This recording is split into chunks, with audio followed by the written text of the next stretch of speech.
I'm back. All your favorite wrestling shows rolled into one.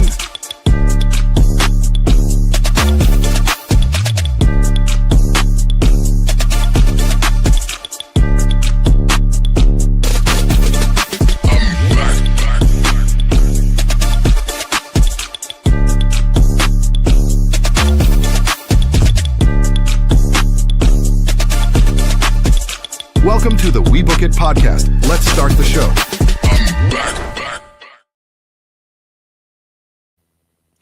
Yo.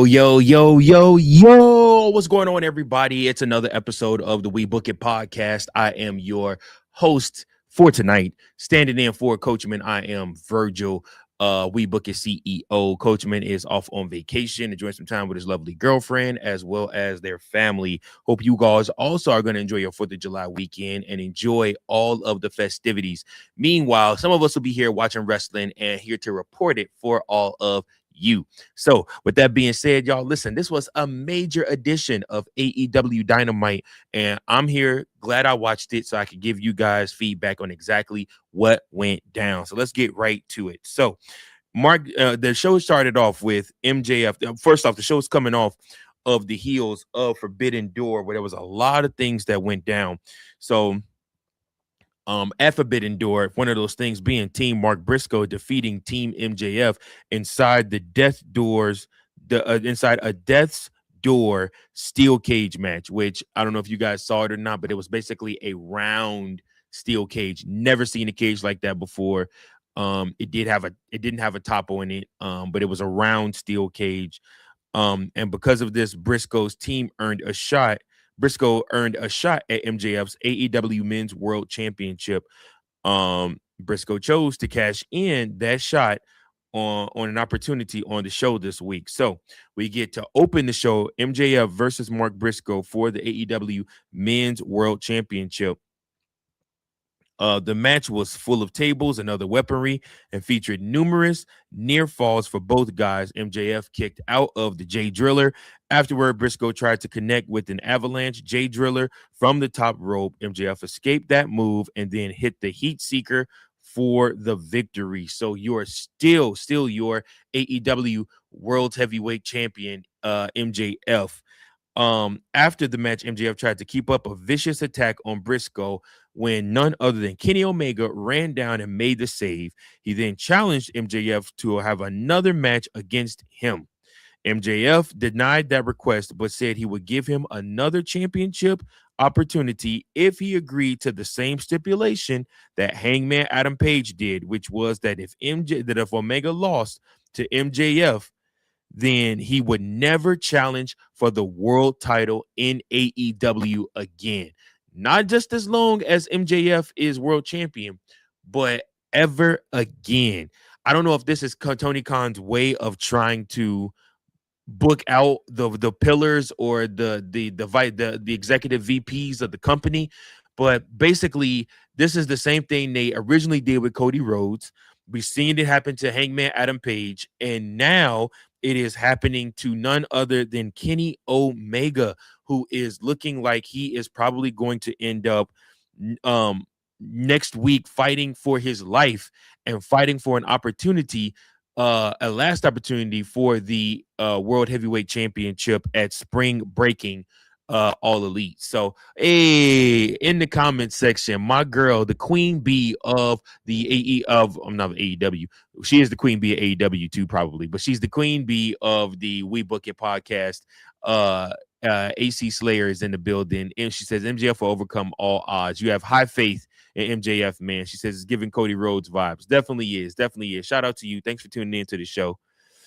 But yeah, next week we see MJF versus Kenny Omega for the AEW World Championship. Wow. Like I said, MJF said he wanted an answer from Omega by the end of the show. Later in the night, Omega stood in the middle of the ring and accepted the stipulation. He asked the audience to believe in him one more time as he goes for the World Championship again. That match would take place on next week's Beach Break edition of AEW Dynamite. As soon as Omega was done talking, MJF hit the ring and attacked Omega. MJF was going to use the diamond ring on Omega, but Omega countered. Both men brawled until AEW officials broke it up, and that's how the show ended, with Omega in the ring staring down MJF at the entrance ramp. Yeah, like I said, so um a lot to happen right there just between those guys. But again, still a really, really great match. And like I said, I again, that Jay Briscoe versus MJF match in itself was really good too. So glad I was there to watch that and enjoy that match. Then we move on from there. And Tony Schiavone catches up with Andrade El Idolo. Tony introduces Andrade and he makes his way to the ring. Schiavone asks Andrade about his betrayal of the Don Callis family at Forbidden Door. And Andrade says it's time to become the new AEW World Champion. Then Kevin Knight, Jake Dole, Brian Cage, and Lance Archer blindside Andrade from behind, and Cage levels Andrade with a clothesline. He follows it up with a drill claw to Andrade. Don Callis says he has something important to say and calls for Andrade to be taken out of his sight because Knight has a TNT championship match to win. Leo Rush then makes his way out, and Don Callis takes the seat at the commentary desk for the upcoming match. And we move right along to our next match. Kevin Knight with the Don Callis and Jake Doyle versus Leo Rush for the TNT championship. So the bell rings and Knight pulls a blackened TNT belt out of Rush's backpack. Rush rolls up Knight, but Knight kicks out. Back from the break, and Knight delivers a tilt-a-whirl backbreaker to Rush. He goes for a pin, but Rush kicks out and clinches in a submission hold on Knight.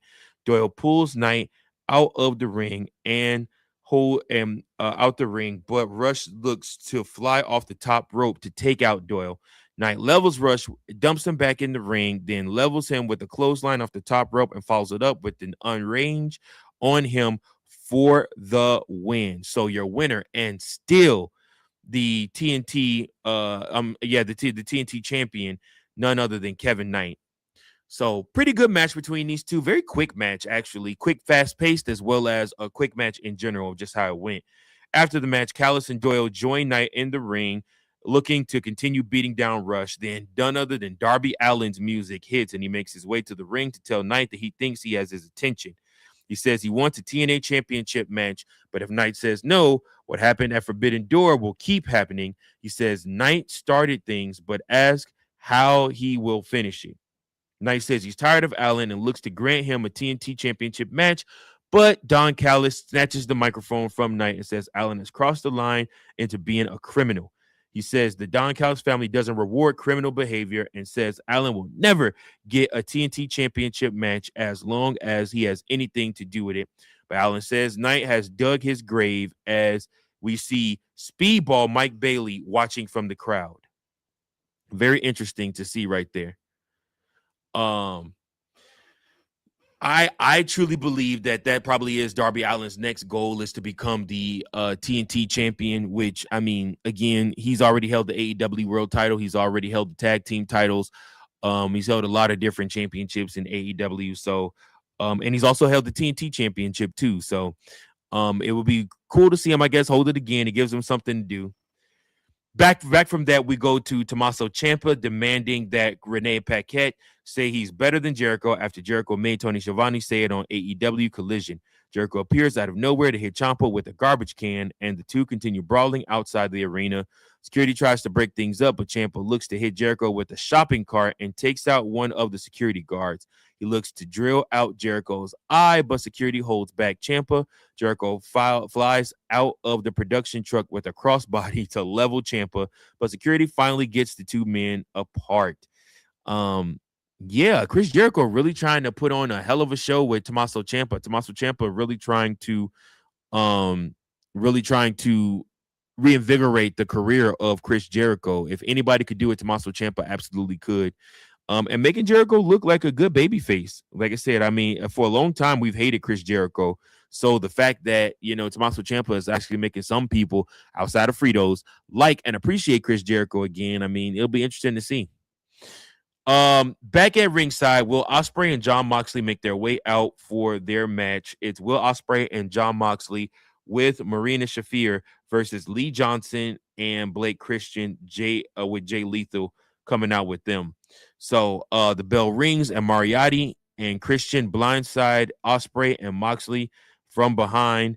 Ospreay tags in, but Christian delivers a kick to his midsection. He sends Johnson crashing onto the floor.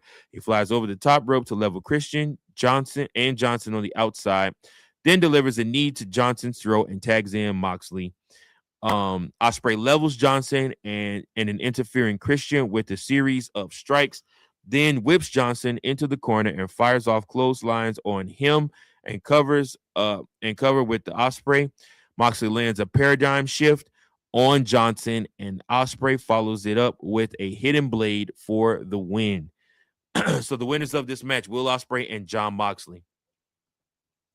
When we then head backstage where Lexi Nair catches up with Christian Cage and Adam Copeland. Cage reveals that he still doesn't trust Jay White and leaves. I ain't gonna lie to you guys. I love Christian so much. I think he's still the most hilarious person ever because he's a babyface, but he's still that heel. He's still the shitty heel that we all hate. Back at ringside, the Bang Bang Gang make their way out to the ring. And we hear from Jay White. Jay White says the Bang Bang Gang have waited for 459 days to do this, then puts his guns up along with Austin Gunn, Colton Gunn, Ace Austin, Juice Robinson, and the live crowd.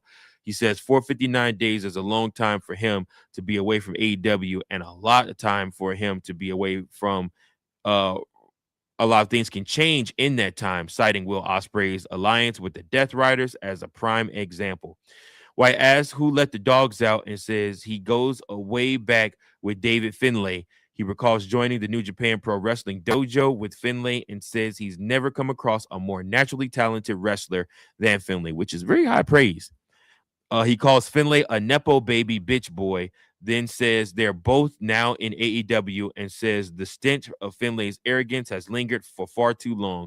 He says there's no one better to clear the air than him and says no one has what he has. Chris Statlander then makes her way to the ring. Mika, Persephone, Hikaru Shida, Harley Cameron, and Queen Amanito all follow after that as we do a survival of the fittest match for the TBS Women's Championship. This for me was a piss break, but I'll go ahead and tell you guys. Harley Cameron got eliminated first. Micah got eliminated second.